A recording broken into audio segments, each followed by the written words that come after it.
देखिए भैया, अभी अभी ऊपर से खबर आया कि आप एक बार टिमटिमाती तारा में पहुंच जाते हो, फिर वह तारा कभी नहीं बुझता। अगर असंतुलन होता है इस धरा पर तभी वह तारा बुझेगा। तो भैया, हाँ, मगर वह तारा बुझेगा क्यों? क्योंकि हमें बुझाना ही नहीं है। क्यों?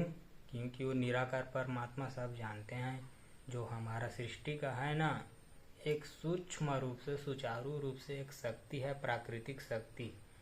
वह उस तारा को, उस लाइट को नहीं बुझने देता। और जो है ना एक बिंदु ऐसे गोलाकार का, उसी में हमारा क्या होता है? उसी में हमारा जीवन होता है। और वही जीवन में आप जिसको जिसको प्रेम करते हो उसको उसको लेकर जा सकते हो। लेकिन आत्मा सूक्ष्म रही, यानी कि वो आत्मा में केवल हाँ टच महसूस सब होगा।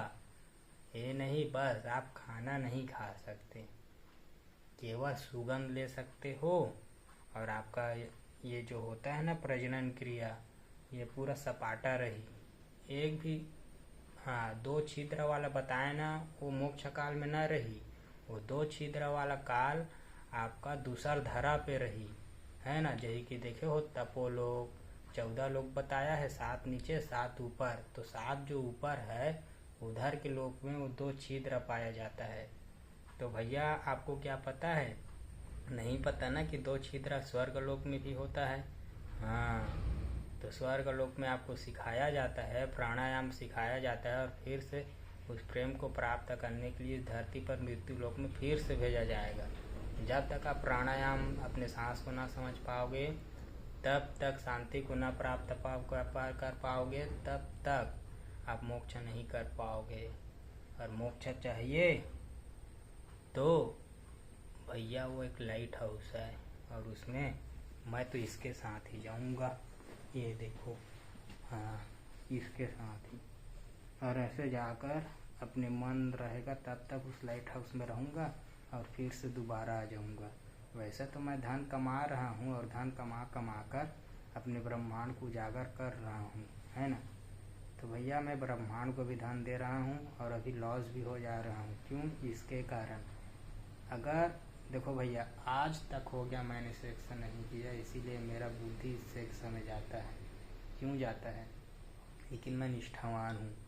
मैं कभी भी अपने मन को गंदा नहीं करूँगा किसी भी पराई लड़की को, हाँ ना को करूँगा। मुझे चाहिए तो अपनी, ये मेरा वचन है, और मेरा वचन ही है मेरा शासन। तो राधे राधे। शब्दों का प्रयोग करो, ये नहीं कि शब्दों का प्रयोग ना करो। पढ़ो लिखो, अपने लाइफ में आगे बढ़ो। जब पढ़ेंगे तभी हर एक वेद पुराण में वो आप पुस्तक को पढ़ पाएंगे। तो पढ़ना जरूरी है, हर एक अक्षर को शब्दों और शब्दों में फंस कर आगे ना बढ़ो, पीछे ही रहो। क्योंकि शब्दों का प्रयोग केवल समझने के लिए करने का, ना कि एटीट्यूड दिखाने के लिए करने का। अपने जो भी इंसान जैसा है उसको उस रूप में बात करने का, ठीक है ना। कभी भी अपने आप को अहंकार में नहीं लाने का।